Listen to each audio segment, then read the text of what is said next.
Hello yes welcome to our channel. నేను మీ anchor రేఖ. ప్రస్తుతం మనతో పాటు ఉన్నారు ప్రముఖ ఆస్ట్రో న్యూరాలజీ రెహమాన్ గారు. సార్తో మాట్లాడేద్దాం. నమస్తే సార్.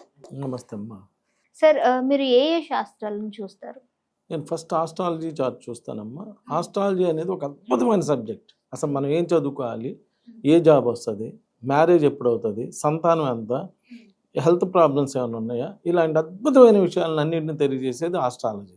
ఓకే. న్యూమరాలజీ వచ్చి అసలు మన పేరులో బలం ఎంత ఉంది, మన పేరులో పాజిటివ్ నెంబర్ ఉందా, నెగిటివ్ నెంబర్ ఉందా, నెగిటివ్ నెంబర్ ఉంటే ఎలా కరెక్ట్ చేసుకోవాలి తెలియజేసే న్యూమరాలజీ. అలా నేను చెయ్యి చూస్తాను. చెయ్యి చూసి అసలు మనకి ఎన్ని ఇళ్ళు ఉన్నాయి, ఇల్లు కట్టుకోవడానికి అవకాశం ఉందా లేదా, ఫారెన్ వెళ్ళడానికి అవకాశం ఉందా లేదా, ఫారెన్ వెళ్తే మళ్ళీ ఎంతకాలం అక్కడ ఉంటాము, లేదా ఎప్పుడు రిటర్న్ వచ్చేస్తాము, లేదా ఎమ్మటే రిటర్న్ వస్తామా తెలియజేయడానికి చెయ్యి చూస్తాను. ఫేస్ రీడింగ్, ఒకళ్ళని చూస్తే పెట్టబుద్ధి అయింది, ఒకళ్ళని చూస్తే కొట్టబుద్ధి అయిందని ఫేస్ చూడంగానే మన 100 years లైఫ్ ఎలా ఉంది ఏంటి అనేది చెప్పవచ్చు అమ్మా. సిగ్నేచర్, సంతకాన్ని బట్టి అసలు మనకి లీగల్ ప్రాబ్లమ్స్ ఏమైనా ఉన్నాయా లేవా, అలానే హెల్త్ ప్రాబ్లమ్స్, లేడీస్కి పర్టికులర్గా పీసీఓడి ప్రాబ్లమ్స్ ఇలాంటివి ఏమైనా ఉన్నాయా అనేవన్నీ సంతకాన్ని బట్టి చెప్పచ్చు. మ్యారేజ్ డేట్, అందరూ అనుకుంటారు డేట్ ఆఫ్ బర్త్ మెయిన్ అని. డేట్ ఆఫ్ బర్త్ ఏముంది, ఎట్టయినా బతుకుతాడు పుట్టినాక. Marriage date is the most important. పెళ్ళైన కాడి నుంచి లైఫ్ ఎలా ఉన్నది అనేదే మెయిన్. ఇబ్బందులు పడాలన్నా పెళ్ళైనాకే, సుఖపడాలన్నా పెళ్ళైనాకే. సో మ్యారేజ్ డేట్ బాగుండాలి. మ్యారేజ్ డేట్ బాగుంటే లైఫ్ బాగుంటుంది. ఇలా అన్ని రకాల శాస్త్రాలు చూసి ఒక అద్భుతమైనటువంటి ప్రిడిక్షన్ అవ్వడం జరుగుతుంది. కాబట్టి ఇవన్నీ కూడా నేను ఈ సబ్జెక్ట్స్ అన్ని ఫాలో అవుతాను. సార్ 13వ నెంబర్లో పేరు ఉన్న వాళ్ళకి ఏ విధంగా ఉంటుంది?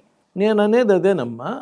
13 ఈ న్యూమరాలజీ ఇవన్నీ రాకముందమ్మా ముస్లిమ్స్ అనేవాళ్ళు 3 13 8 18 అని, అరే 13 18 జోలికి వెళ్ళొద్దురా అనేవాళ్ళు.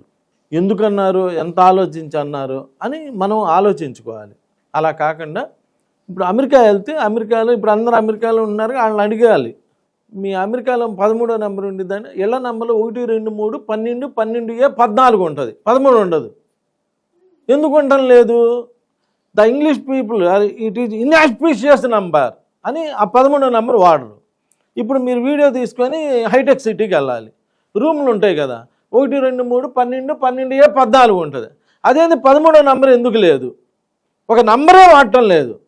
ఏదైనా హోటల్కి వెళ్ళాలి, పెద్ద హోటల్స్కి వెళ్తే అక్కడ ఒక 100 రూమ్లు ఉన్న ఒక 20 రూమ్లు ఉన్న దానికి వెళ్తే దానిలో 13వ నెంబర్ ఉండదు. అరే ఇక్కడ ఏంది 13వ నెంబర్ 1 2 3 12 తర్వాత 14 ఎందుకు వచ్చింది అని చెప్పి క్వశ్చన్ చేయాలి. క్వశ్చన్ చేస్తే కదా మనకు అర్థమయ్యేది. ఊరికి 13 లేదు, ఓహో వీళ్ళకి లెక్కలు రావేమో అనుకుంటే కుదరదు. వాళ్ళు చదువుకున్నారు కదా. ఆ 13వ నెంబర్లో ఎవడు దిగడు.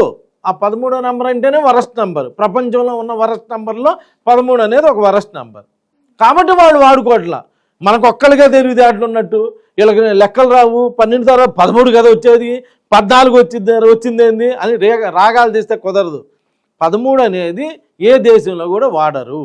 కాబట్టి మనకి ఎప్పుడన్నా డెలివరీ డేట్ కానీ, సిజరీన్ చేయాలంటే, లేదంటే ఒక మంచి పని కానీ చేయాలంటే 13వ తారీఖు చేసుకోమని చెప్పినప్పుడు అది ఇన్ఆస్పిషియస్ నెంబర్ కాబట్టి దాన్ని చేసుకోకుండా వేరే నెంబర్లు, చాలా నెంబర్లు ఉన్నాయి కదా, వేరే నెంబర్లో చేసుకుంటే లైఫ్ బాగా ఉంటుంది.